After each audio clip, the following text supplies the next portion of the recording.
So wonderful to see you all. I'm very pleased to welcome you to the 2022 Dodge Poetry Festival.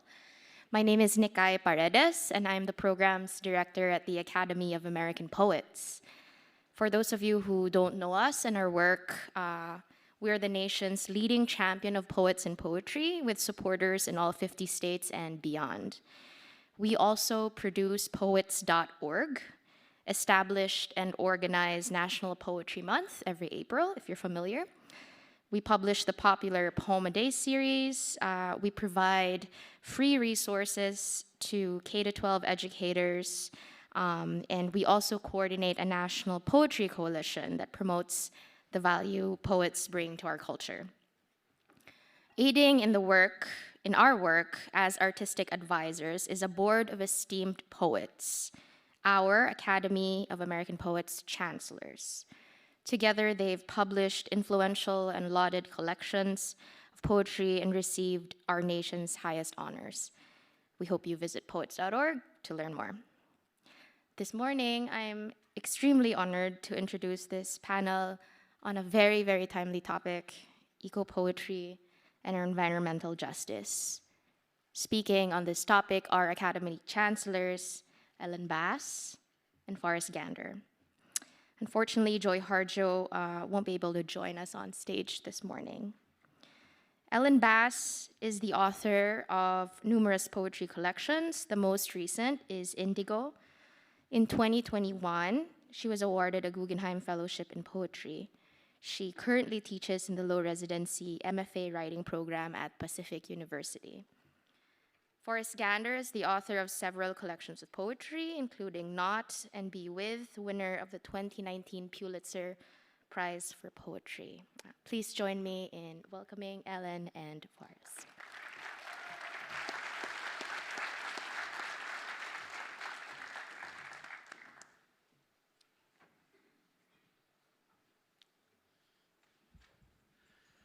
So I'm going to talk for about 8 minutes, and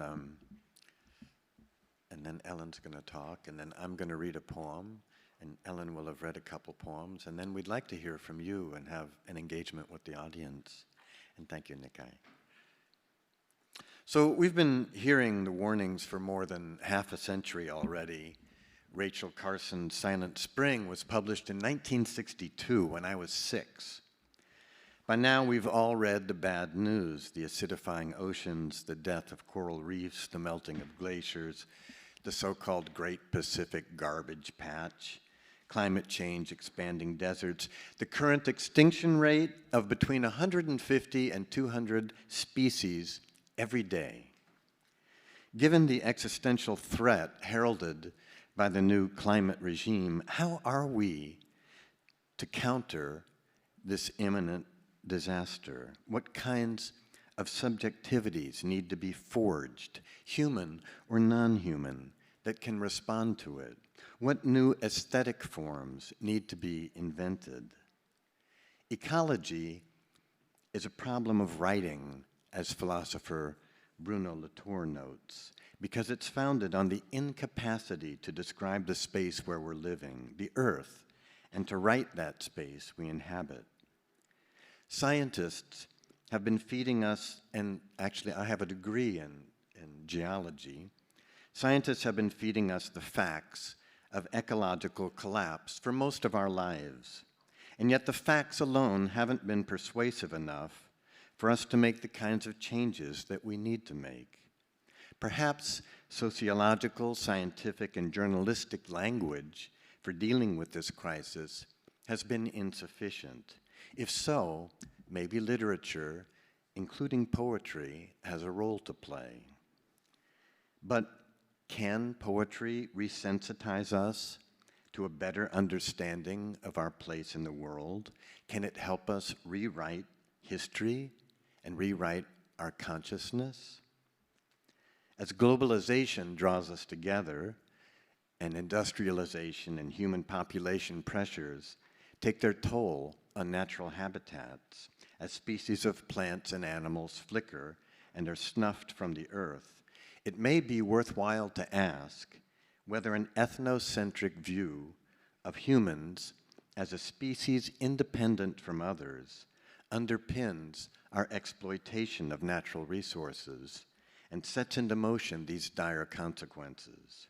What we've perpetrated on our environment has certainly affected a writer's means and material.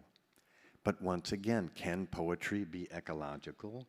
Can it display or be invested with values that acknowledge the economy of interrelationship between human and non-human realms?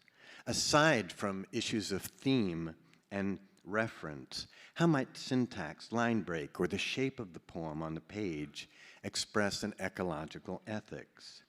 If our perceptual experience is mostly palimpsestic or endlessly juxtaposed and fragmented, if events rarely have real beginnings or endings, but only layers, duration, and transitions, if natural processes are already altered by and responsive to human observation, how does poetry register the complex interdependency that draws us into a dialogue with the world? Of course, there are long traditions of the pastoral, poetry that's centered on nature and landscape in both Eastern and Western literary traditions. But I'm less interested in so-called nature poetry when nature appears merely as a theme. Then I'm interested in poetry, sometimes called eco-poetry, that investigates, both thematically and formally, the relationship between nature and culture, language, and perception. I can't propose that there's any way of writing that gets it right, that enacts some kind of union between linguistic meaning and phenomenal reality. Compost, which is one so-called model of ecopoetics, seems to be no more a model of nature than geometrical symmetry, like the housefly's eye, or a strict mathematical progression, like the Fibonacci number sequence. It depends upon how we want to metaphorize nature, and no definition is going to be authoritative. A strict Petrarchan sonnet might as readily suggest to the reader the rigid imposition of authorial control as the humbling sublimation of a writer's choices to a larger, because conventional, expressive pattern. Maybe the development of environmental literacy, by which I mean a capacity for reading connections between the environment and its inhabitants, can be promoted by poetic literacy. And maybe poetic literacy will be deepened through environmental literacy. Poetry doesn't simply supplement the rational intellect, but provides inherently and sometimes incommensurable forms of insight. Because its meanings are neither quantitative nor verifiable, poetry may offer a different, subtler, and more complex expression than the language of information and commerce. Unlike almost every other literary or artistic movement that you can name, most of which were originated in a single city, often Paris, by usually a group of men before they began to spread, ecopoetics has flourished all at once, all over the world. And from the start, it's been represented by writers of all genders. Among the most distinctive of these writers are Inger Christensen from Denmark, whose book Alphabet, which is an abecedarian, has had an enormous influence on the genre. Harriet Tarlow in the United Kingdom, Franz Joseph Czernin in Germany, Homero Arigas, Corral Bracho, Alfonso de Quino, Yaxkin Melchi in Mexico, John Kinsella, Stuart Cook in Australia, Julia Fedorchuk in Poland, Matt Soderlund in Sweden, Cecilia Vicuña and Raúl Zurita in Chile, and many dozens of writers from the United States, including Brenda Hillman, Brenda Ijima, Joan Ritalik, Andrew Zawacki, and Jory Graham. This is the end. If language does affect the way we think about being in the world, poetry can make something happen. I would suggest that it does. but it probably doesn't affect perception nearly as directly as poets might wish. Getting rid of the capital I, eliminating pronouns altogether, deconstructing normative syntax, making the word wordy, etc. These techniques are all more than 100 years old, and they impact the reader, but the effects are complex and subtle and may not correspond to a writer's intentions at all. Perhaps instead of taking responsibility for modeling ecologies, poems should take responsibility for certain ways of thinking and writing. If that's the case, eco-poets have a signal role to fulfill in our time.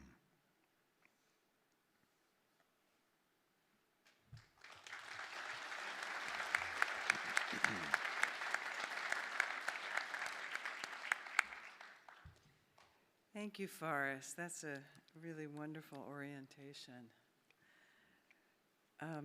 I want to start by talking about a book called All We Can Save. Maybe some of you are familiar with this book. It's called All We Can Save, Truth, Courage, and Solutions for the Climate Crisis. And it's edited by Drs. Ayanna Elizabeth Johnson and Catherine Wilkinson.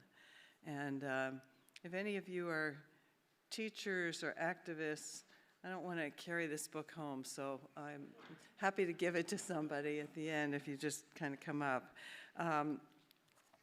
It's an anthology of essays by women climate leaders, scientists, lawyers, activists, farmers, and poets. And what I love about the book is that it acknowledges the severity of the crisis, but it doesn't stop there. It goes on to provide realistic, radical ways that we can actually reshape our society and our world.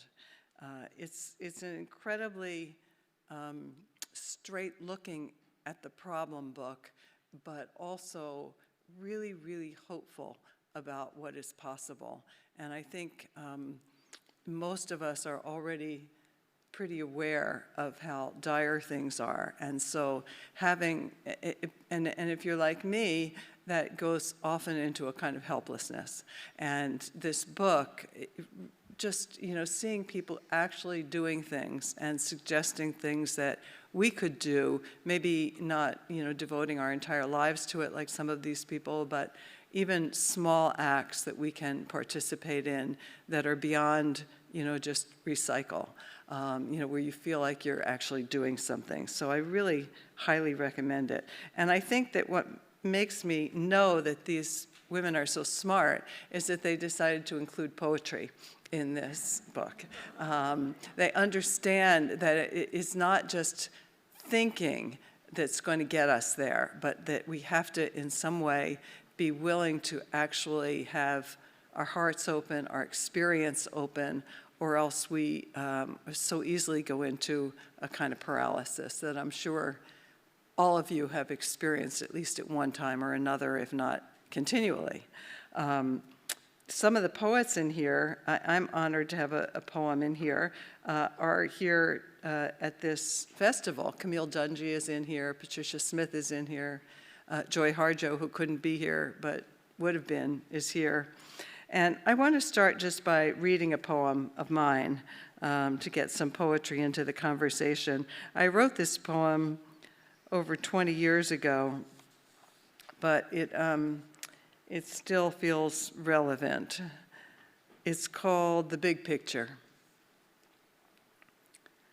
I try to look at the big picture, the sun, ardent tongue, licking us like a mother besotted with her new cub will wear itself out. Everything is transitory. Think of the meteor that annihilated the dinosaurs, and before that, the volcanoes of the Permian period, all those burnt ferns and reptiles, sharks and bony fish. That was extinction on a scale that makes our losses look like a bad day at the slots. And perhaps we've slated to ascend to some kind of intelligence that doesn't need bodies or clean water or even air. but I can't shake my longing for the last 600 Iberian lynx with their tufted ears, Brazilian guitarfish, the 4% of them still cruising the seafloor, eyes staring straight up, and all the newborn marsupials, red kangaroos, joeys the size of honeybees, steelhead trout, river dolphins, so many species of frogs breathing through their damp, permeable membranes. Today on the bus, a woman in a sweater the exact shade of cardinals, and her cardinal-colored bra strap exposed on her pale shoulder made me ache for those bright flashes in the snow. And polar bears, the cream and amber of their fur, the long hollow hairs through which sun slips, swallowed into their dark skin. When I get home, my son has a headache, and though he's almost grown, asks me to sing him a song. We lie together on the lumpy couch, and I warble out the old show tunes. Night and day, they can't take that away from me. A cheap silver chain shimmers across his throat, rising and falling with his pulse. There never was anything else, only these excruciatingly insignificant creatures we love. Thank you.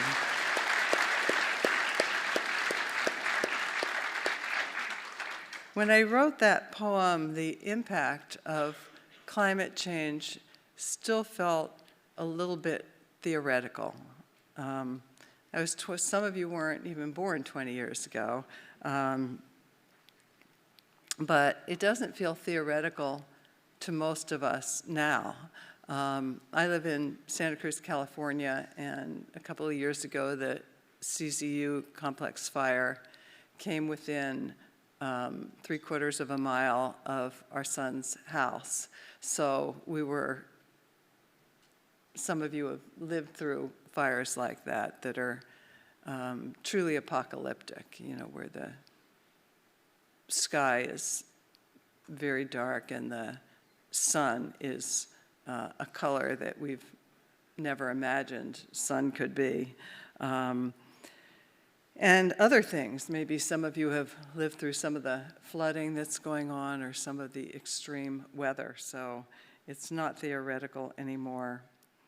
The poet Camille Dungy said, "Writing takes off from me when I stop separating human experiences from the realities of the greater than human world." I think that's a really succinct way to think about it.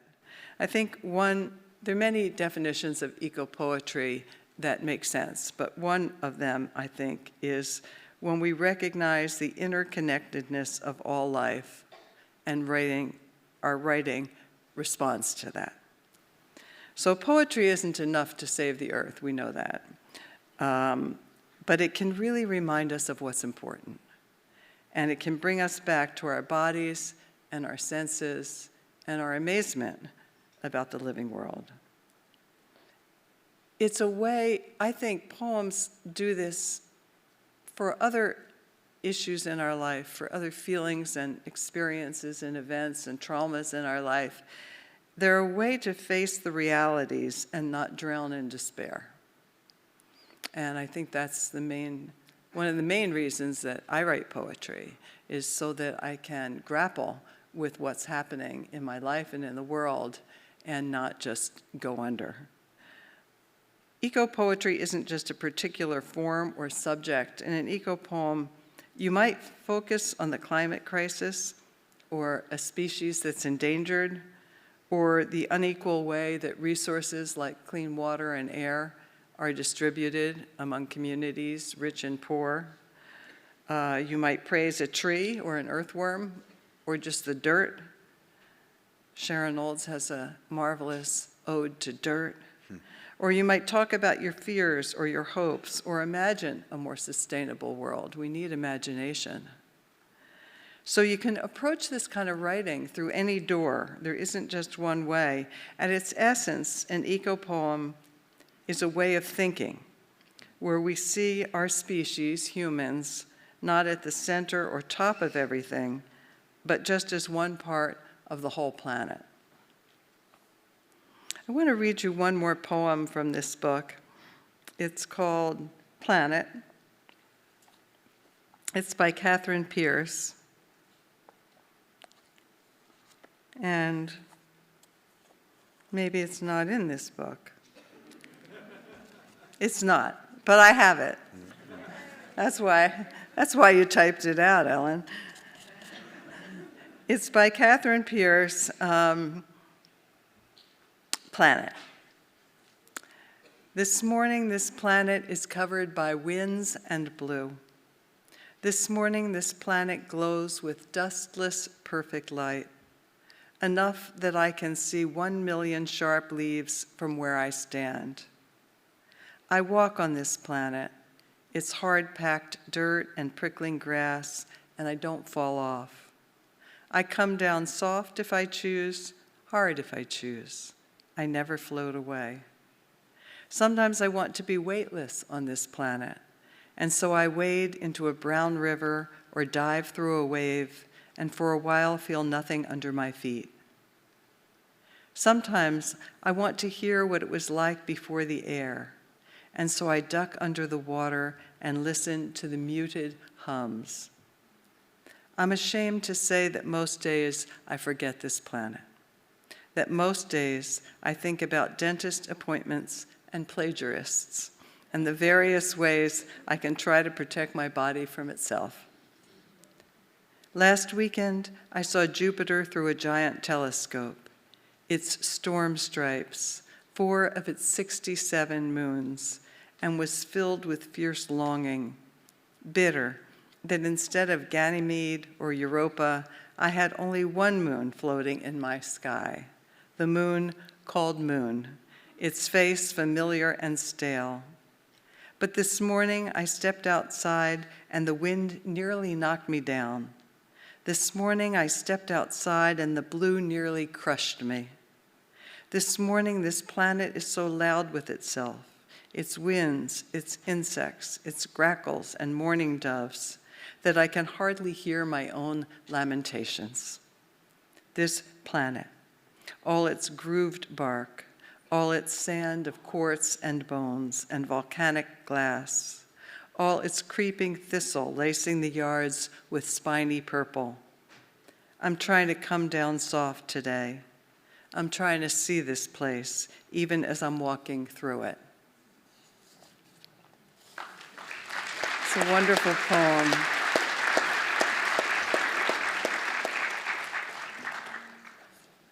I want to say just a few words about it before we move on. We see this speaker really grappling to try to be aware. You know, we go through, speaking for myself first, but I'm sure for some of you too, we go through our lives, you know, on automatic pilot a lot, you know, only a little bit aware of what's going on. And I'm sure that there are many days for you as well as for me that you're so busy thinking about dentist appointments and plagiarists that you don't say to yourself, oh my God, you know, I'm not like falling off the earth because there's gravity. You know, I mean, and sometimes you don't even in a day look at a tree, like really, and go, you know, how does this happen? You know, I mean, all of that xylem and phloem and photosynthesis and the whole thing, you know, which you could just really just get into for a few hours if you want to just zone into it like that. I have a 1.5-year-old grandbaby, and she's still looking at stuff. You know, everything is interesting. You know, you walk by and there's some gravel, and she goes to herself, she can't say gravel yet, but she goes to herself, now that's something to feel what it feels like. I think I'll pick that up. I think I'll taste it, right? I mean, you know, even if we could just get back an eensy bit of that, that's what I feel like this poem is trying to do, is to get back an eensy bit of that. And poems always in some way, to me, are trying to pay attention. And it's all about trying to pay attention and trying to grapple with whatever is there. That's why I write. It's the main reason that I write. And as she does pay attention, she comes into greater and greater awareness. And I know some of you are going to want to write poems or are already writing poems. So I want to take just a couple of minutes to look at a couple strategies that she uses that will be useful to you to just have more conscious in your mind. She starts in time and place. And your poems don't have to start in time and place, but they do have a distinct advantage because we're so, as humans, oriented to story, and every story has a time and a place. So she starts in time, this morning, and place, this planet. And she repeats that in the next line, so she's already making a kind of music. Say it and then say it again. This morning, this planet is covered by winds in blue. This morning, this planet glows with dustless, perfect light. And you can hear how that just starts to make music in a simple but effective way. And then she comes to this line, and I don't fall off. It's one of the main qualities of being on this planet that I still don't find natural, self-evident. You know, why should it be? I mean, gravity, I don't understand gravity, and I'm sure some of you do, but I don't. So, you know, we take it for granted, but it is astounding. And she's not explicitly saying thank you for this, thank you for that, but there's a thank you through all this poem implicitly for the good fortune. So eco-poetry can mourn what has been lost, but it can also praise and be grateful for what is here. And this poem's so full of gratitude. And then she goes on to this, I'm ashamed. And, you know, I'm ashamed to say that most days I forget this planet. So even in your poems of gratitude, don't be afraid to allow that shadow side to come in. That's what gives us the complexity of that is close to truth. So that's the first big turn in the poem, the introduction of that tension, that challenge. All this is great, but I'm ashamed, I forget. And that's the crux of the problem right there. I mean, she says it so simply, but we do forget. We go about our lives and we don't make this the biggest priority. But she assumes responsibility for that regretting. And then a leap to last weekend. She goes back in time. And that's another thing to think about in your poems. You don't have to stay just in one time. And she looks at Jupiter and she confesses another failing, that she's bitter that there's only one moon. She admits her lack of appreciation because she only has one moon. And then she's but. But is a great word to move us somewhere in a poem. And now we're back to this morning. But this morning I stepped aside and the wind nearly knocked me down. This morning I stepped outside and the blue nearly crushed me. So that was then. I was ashamed, I was bitter, but now I'm back and I'm paying attention. And it's not just something to be grateful for in a mild way. You know, she really allows the intensity, almost violence, you know, nearly knocked me down, nearly crushed me. And then she comes to that beautiful ending, I'm trying to see this place even as I'm walking through it. That trying to be aware of the moment even as you're living it, trying to be aware of this planet even as you're walking through it. That is the great challenge that I think poetry helps us do. And maybe consciously or not consciously, those of you who write poetry, I'm sure that you resonate with that. That's part of what it is that draws you to it. Marcel Proust said, the purpose of the artist is to draw back the veil that leaves us indifferent before the universe. And I think that poetry draws back that veil.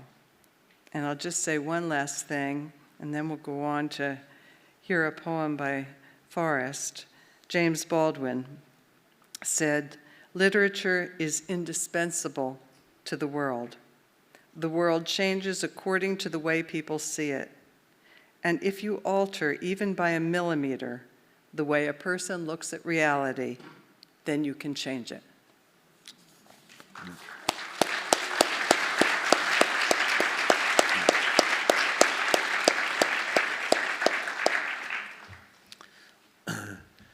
That sense of of attentiveness, I think that is what art does. I think you really described it well.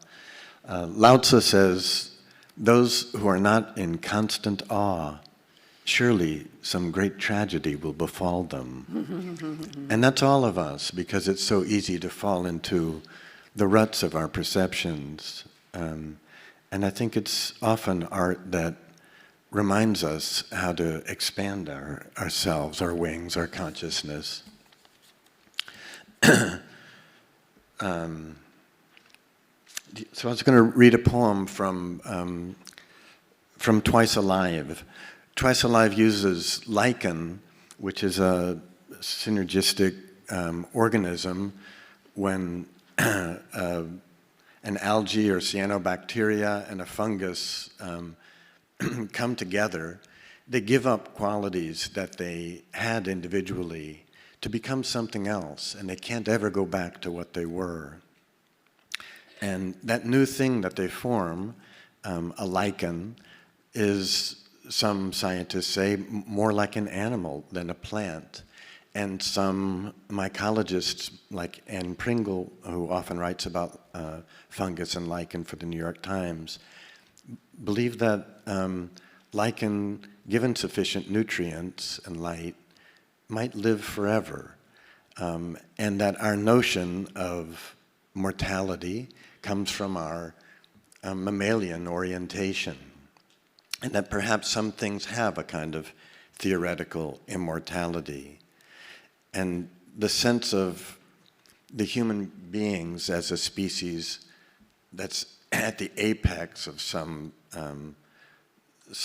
hierarchy of creatures, of course, is partly what's responsible for the way that we deal with the rest of the world, when in fact, Nikai, who's sitting here in front of me, if you swiped the back of her knee, your hand would come away with thousands of bacteria.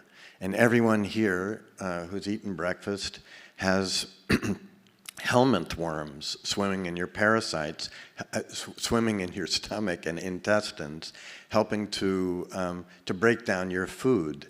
And even our DNA, our essential markers for what we are as a species, has long ago been integrated with the DNA of parasites that became part of our system long ago. We're not any kind of pure creature, which is why the notions of racism. When I lived in Arkansas, I used to see KKK information, flyers that they would put under your door.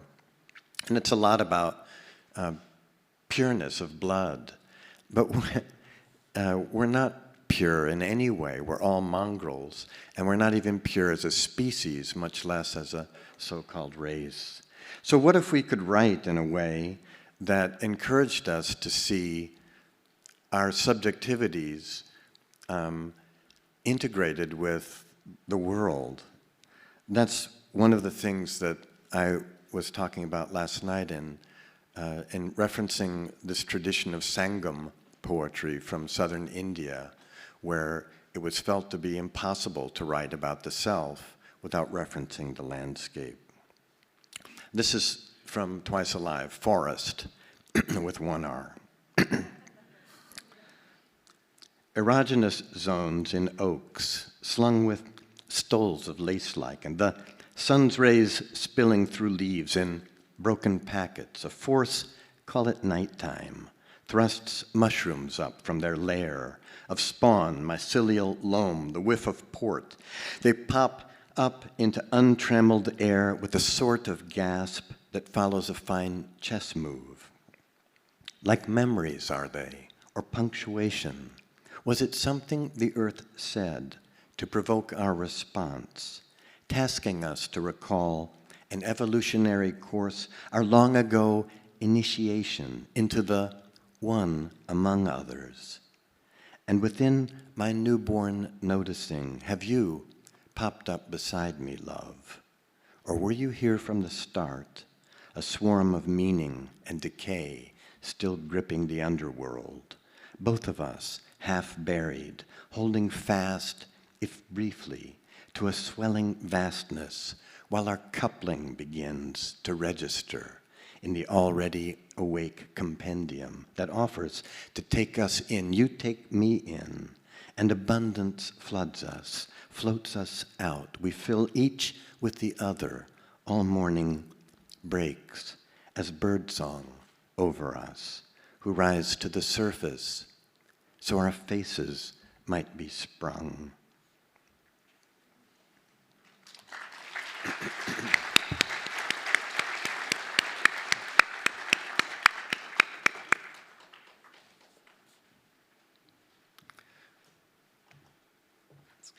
We'd love to hear from you. Yes, we have some time for questions. There are microphones on either side of the stage in front. If you have questions for Ellen and Forrest.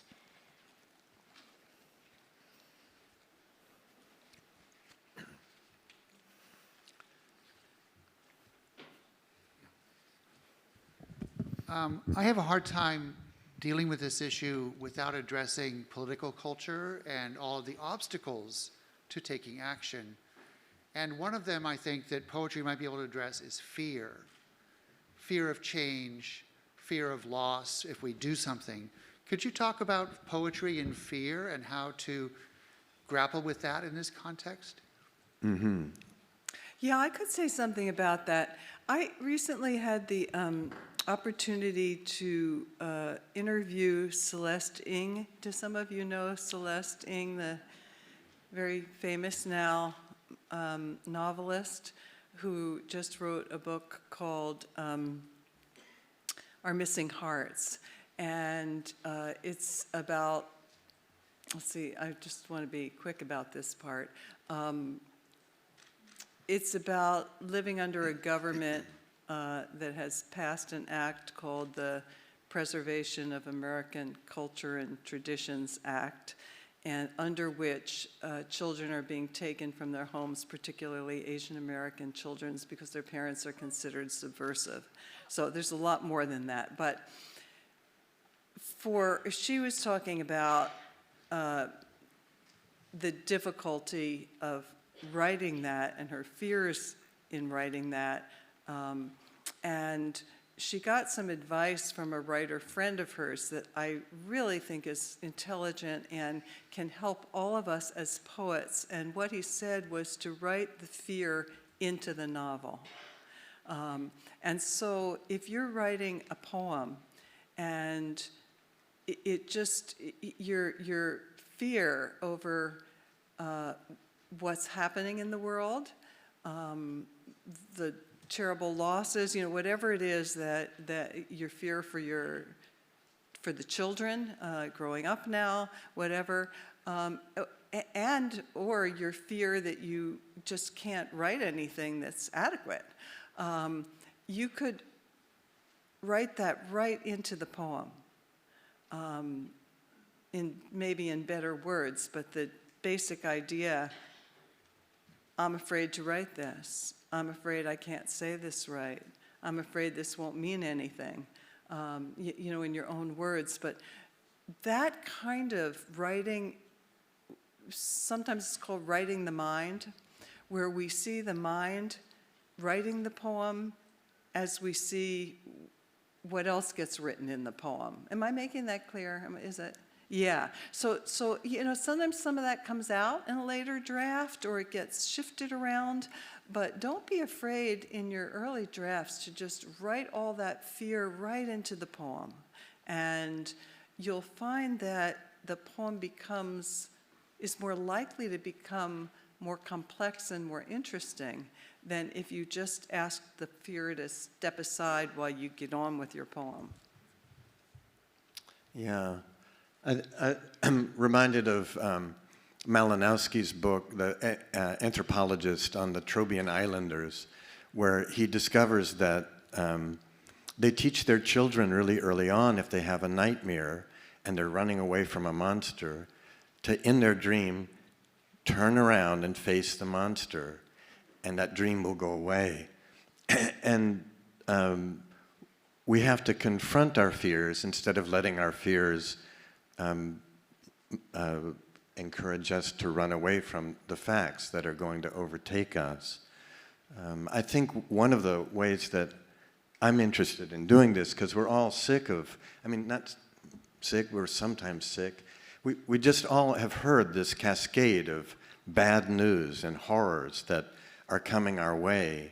And one of the things I'm interested in doing is looking at other models for ways that people lived in an environment in a way that was less transactional, where the world around us and the animals and species around us weren't considered just as objects to serve our short-term needs.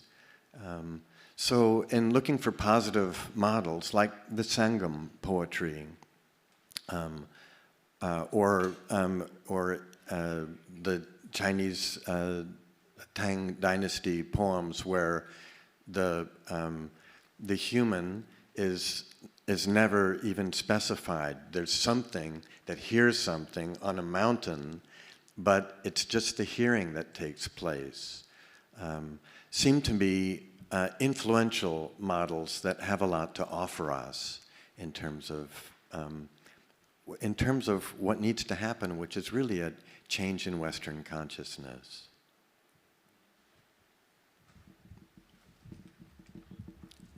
Hello. Speaking of that, I've recently come upon the worldview of called animism, which says that beings, animals, plants, ecosystems are persons.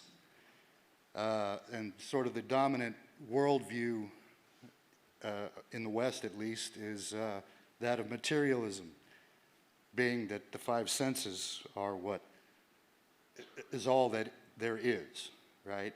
So this shift in worldview to something akin to what you're talking about, this animistic worldview, has transformed the way I experience the world.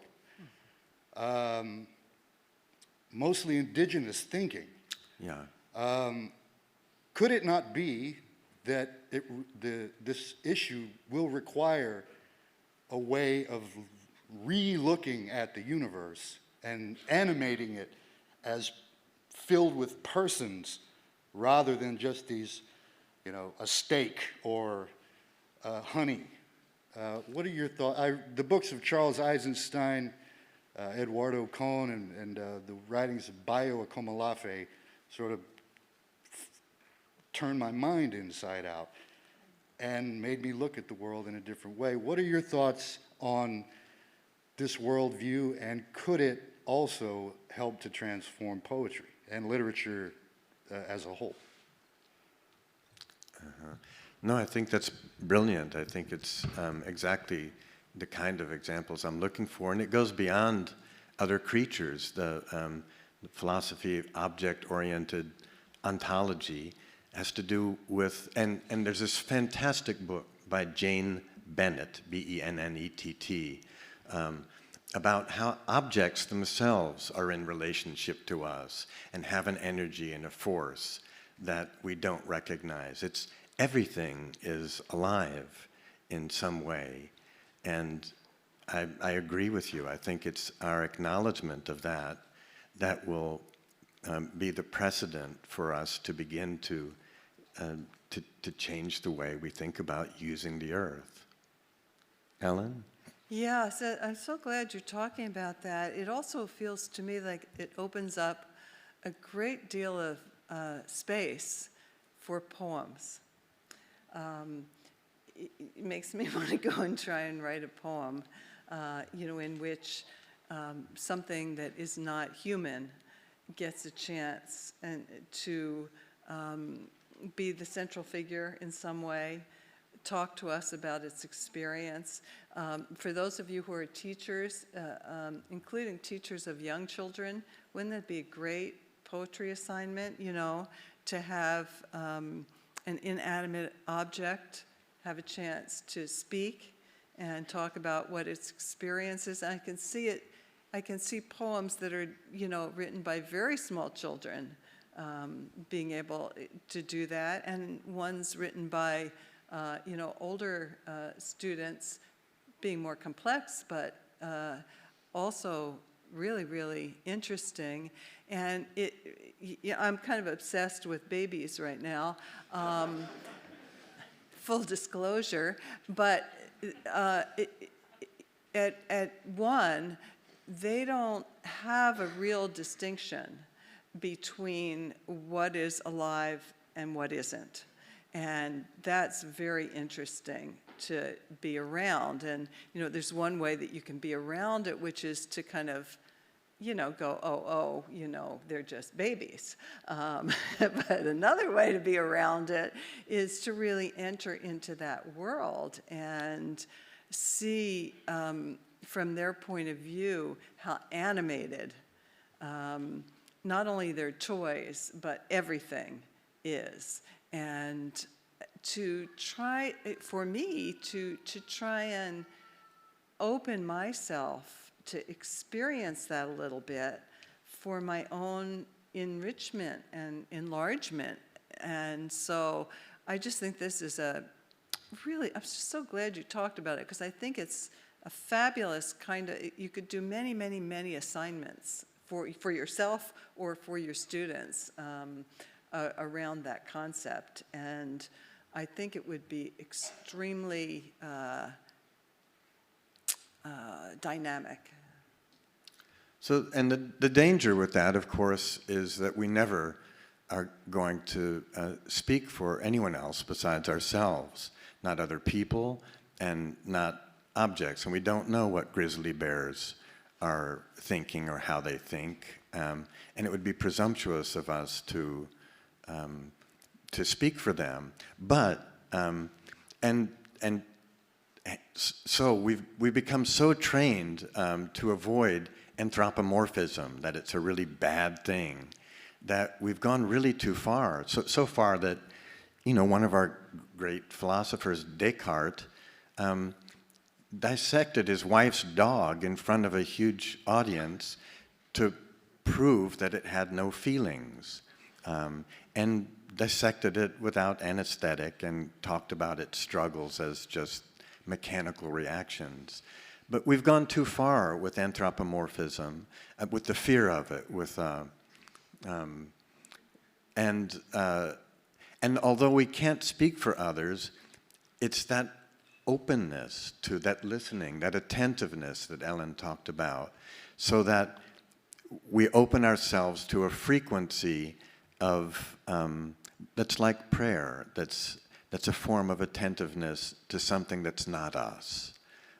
And I think that's the key to navigating between anthropomorphism and an acknowledgement of the livingness of the rest of the world. I'm glad you're expressing that concern. That's really important to have on the table. I won't read you the whole poem, but Camille Dungy has a poem called Characteristics of Life, and I'll just read you the very beginning because it's so relevant for what we're talking about. She says, "Ask me if I speak for the snail, and I will tell you I speak for the snail. I speak of underneathedness and the welcome of mosses, of life that springs up, little lives that pull back and wait for a moment.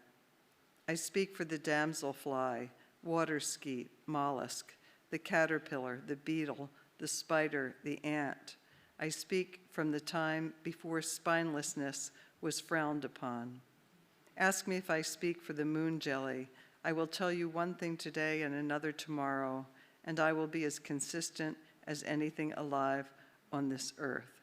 So you can see she's not trying to tell you something about these animals that she can't know. Yeah. She's not, saying, she's not doing that danger of anthropomorphism, but she is getting into something that's true about these animals as she speaks for them and elevates them. So I think that, again, as you write, try to be loose, try not to be afraid, try not to worry about, so what if in your first draft you fall into anthropomorphism? You can take it out in your second draft, But if you're so worried, oh my God, do I have the right to say this? Do I have the right to say this? Then you're just, you're kind of tying your shoelaces together and it's hard to get anywhere. So in your first draft, never worry about being politically incorrect or kind of going over the line. Worry about it in your last draft before you put it out in the world, but feel free in your first draft because sometimes you have to say some things that won't really belong in your poem in order to get to other things that really do belong. So how do you truly convey ecological thought through poetry without losing some sense of connection with the audience? Is there a way we can think of ecologically centered linguistics that's like maybe more concrete? Would you just say the very last thing? With mask, it got muddled. Sure. Is there a way? Yeah, is there a way we can think of ecologically centered linguistics that's maybe more concrete? Complete. Concrete. Concrete. Yeah, sorry.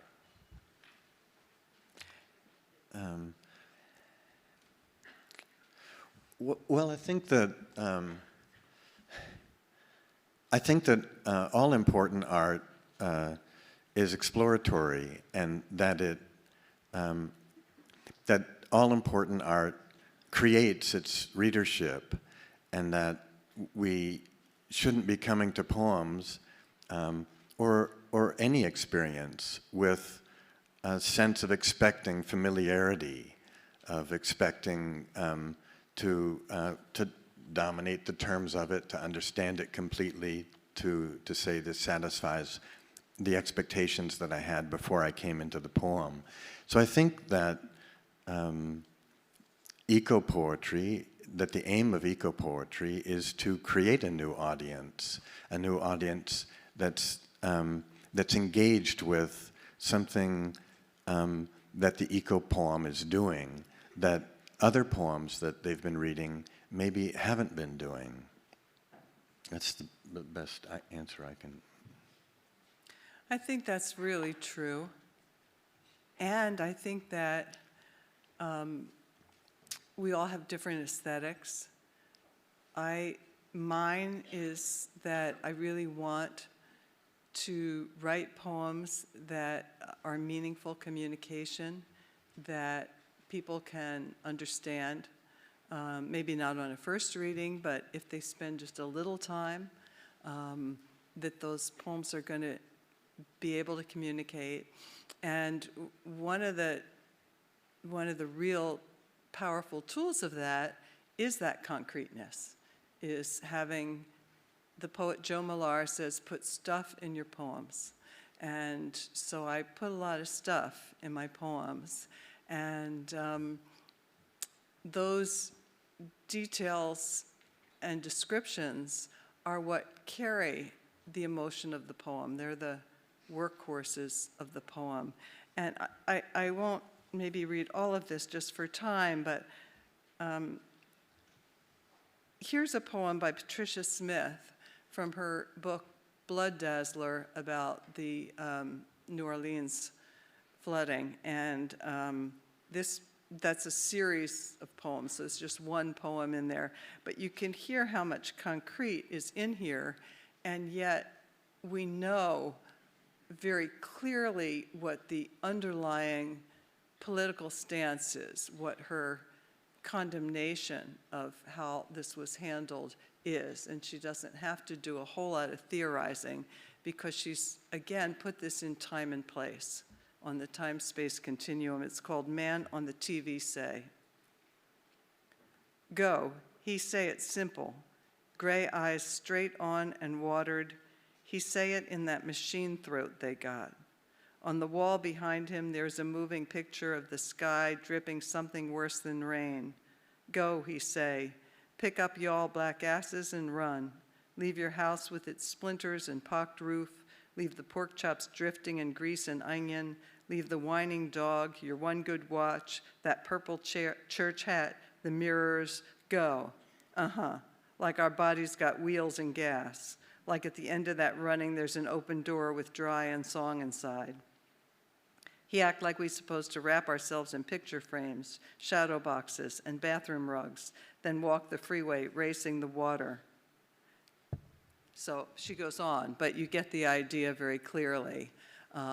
We know what the politics and the injustice of this situation is, and she hasn't had to say anything big and theoretical and big words about it, because she's managed to use this persona of this one speaker to tell us everything that we need to know. I have a question. So you mentioned that you wrote your poem roughly 20 years ago. I'm not sure how long yours was, but obviously I think that everyone can agree that the climate crisis has gotten a lot more urgent and has definitely continued. If you two were to write another on a similar topic or even the same one, how do you think your poems would change in light of more recent events?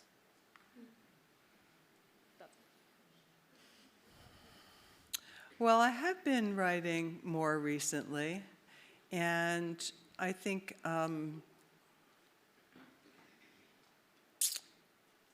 there's more. I think the anguish is intensified, and the fear is intensified. Although I have two children who are going to live through things that I'm not going to live through, I now have a grandchild who's going to live through even more, which is very hard to really take in what life might be like for her. So I think it's going to be rougher, but also essential, both because it is what I think we each have to do what we do, and whatever our work is, whatever our position is, whatever our resources are, then we try and make our small contribution. I always think about Gandhi saying, whatever you do will be unimportant, but it is extremely important that you do it. Insignificant, he says. Whatever you do will be insignificant, but it's extremely important that you do it. So I want to do my insignificant, extremely important thing and write those poems, and I have to write them for myself in order to grapple, because that's what we do in poetry, is we grapple with what disturbs us. The most powerful poems aren't the ones in which we have something to say and we say it. They're the ones in which we're disturbed by something in some way. We're not clear, and we write our way towards something. So I think they're going to be more intense. But I also think that I need them. I need to write them for myself, for starters, because yourself is always your first reader. Because that's the way that I, kind of stay planted on the earth.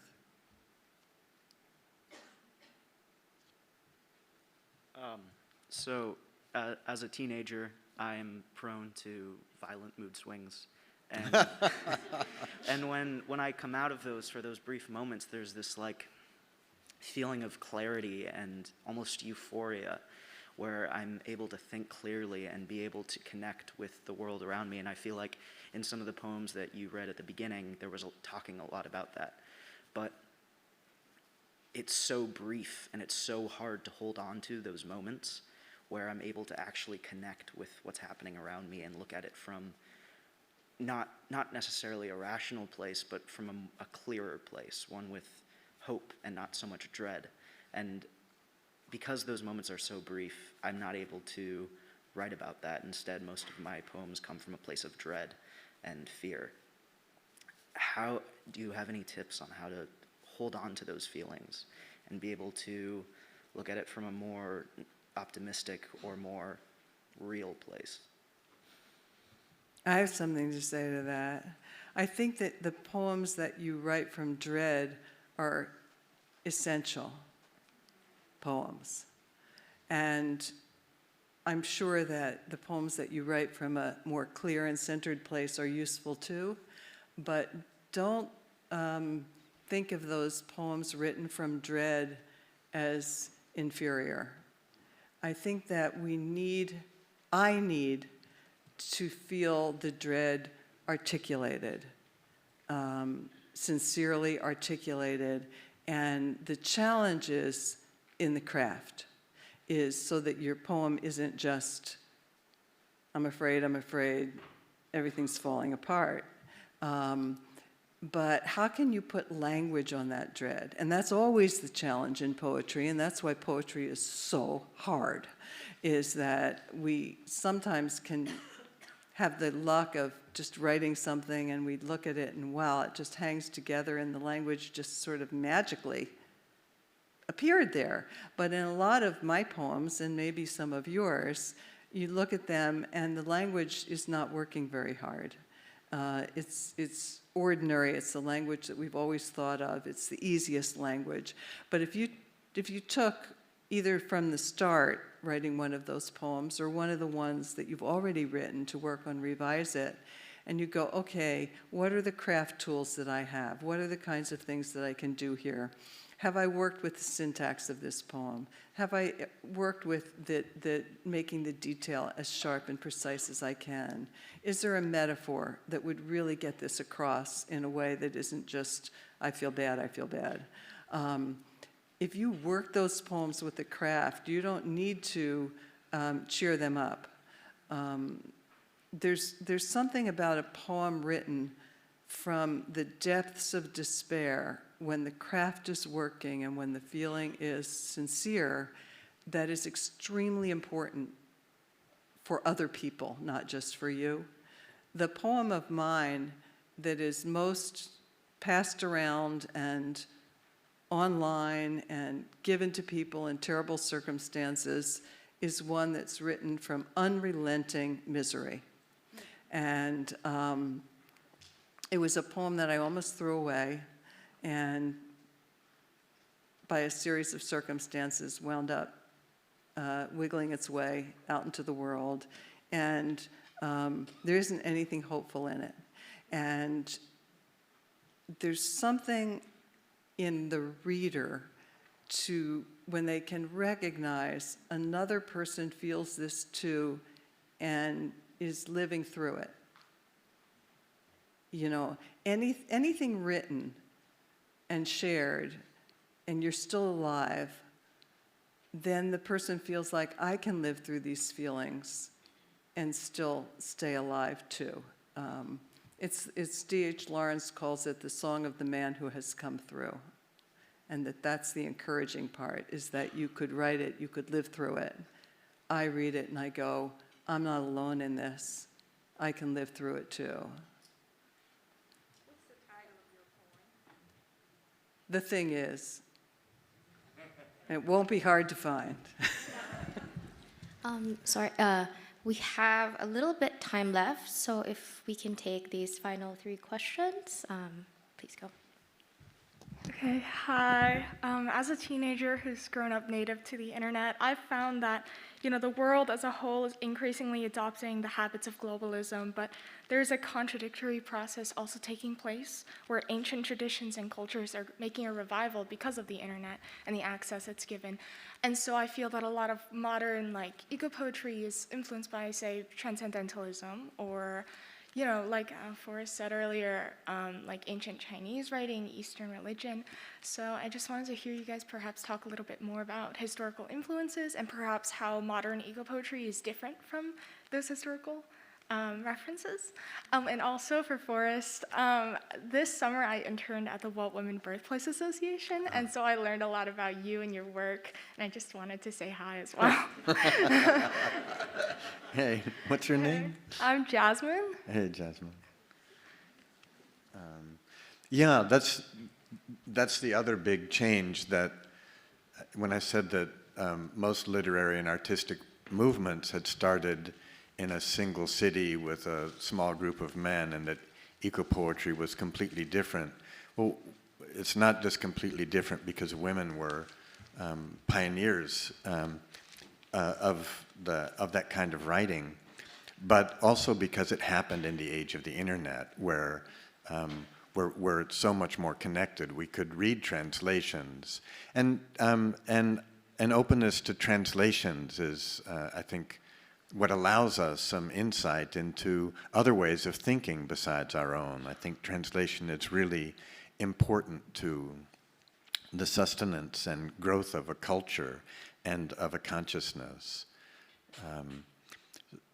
And so in Mexico, for instance, and in Latin America, where Nahuatl is being revived, and where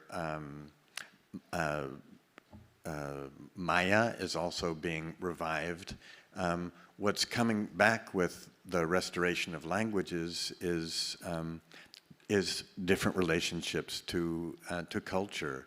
In Bolivia, where I've translated a number of writers, the Aymara have a completely different conception of time than we have. That when the old Aymara speak of the future, they point behind them. When they talk about the past, they wave forward. The word for past is the same word as front, and the word for the future means backside also. And in their language, they can't say anything like Joan of Arc was burned at the stake in 1396. You can't construct a sentence like that because every sentence has to be constructed in terms of whether you witnessed this or you overheard this.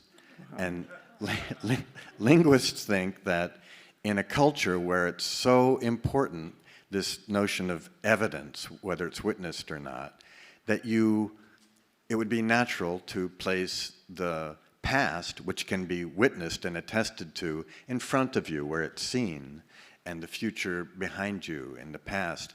This is a language that was almost wiped out by the Spanish, and that has made a comeback. And their relationship with Pachamama, with the mother goddess, with the earth, has also been coming back. So I think that is partly because of globalization, one of the good aspects of globalization, and that has a lot to offer us. Wow, that's fascinating. Love hearing you talk about that.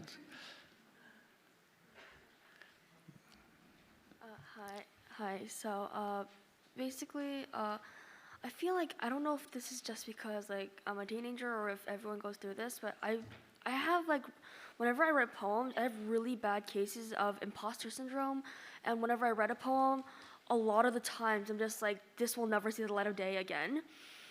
And I just wanted to know, because like, you guys are like published authors, I want to know, how do you guys beat imposter syndrome, and how do you guys actually have like the courage? Is like a way that you guys like perfect your poems over and over again to like make it perfect so you're actually confident to like put it out into the world? Or do you guys just like suck it up and just be like, I'm just gonna post this out and just see what happens? Like, how do you do that? It's a great question. Henry Louis Gates says that there's only two kinds of writers. Insecure writers who write, and insecure writers who stop writing. And so I think your situation is one that Ellen and I and everyone faces, and that, well, Ellen, you should, I don't want to finish. You do. It's perfect. That's perfect. Yeah, there are a lot of things that I feel confident about. I feel confident about teaching. I feel confident about putting my grandbaby to sleep. But I never sit down to write a poem feeling like, I got this. I know how to do this. I'm confident that I can write a good poem. I never sit down like that. So I think there are a few poets out of the many, many hundreds of poets I've met who have confidence. But there's probably like a 1 or 2%. So the rest of us, we have to be, what we have to mainly be to be poets is to be able to work without confidence, is to be able to tolerate not knowing what we're doing, not feeling secure that it's going to happen. And in my case, I have to tolerate an enormous amount of failure. So I write many, many, many poems and work hard on them that ultimately wind up in what I call my poem cemetery. And, you know, so you have to like the process enough. It has to be meaningful to you enough to do that, because otherwise, you know, it's too hard. Know that you're in good company, though. Yeah. Thank you so much, all of you, for coming. Thank you, Ellen. Thank you. Thank you, everyone.